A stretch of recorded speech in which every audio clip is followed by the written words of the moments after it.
In Hong Kong, seismic design requirements are shaped by the region's low seismic risk. This is largely due to its location on the stable Eurasian Plate, far removed from active fault zones. Consequently, local building regulations do not mandate seismic design, focusing primarily on gravity and wind loads. Historically, Hong Kong has experienced minimal tremors, which have not led to any significant damage to structures.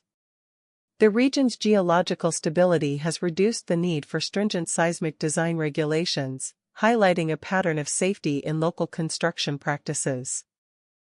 Current building practices in Hong Kong emphasize designs that can withstand gravity and the high wind loads from typhoons. These requirements already ensure that buildings have inherent resistance to moderate seismic events, balancing safety with economic considerations.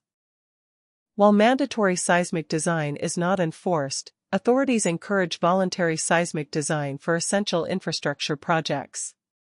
Key structures, such as dams, are urged to incorporate these considerations, reflecting a proactive approach to safety despite the lower perceived seismic risk.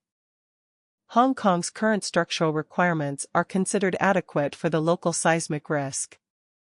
These standards already provide strong lateral resistance. Understanding them is important as future discussions may explore additional measures to enhance building resilience.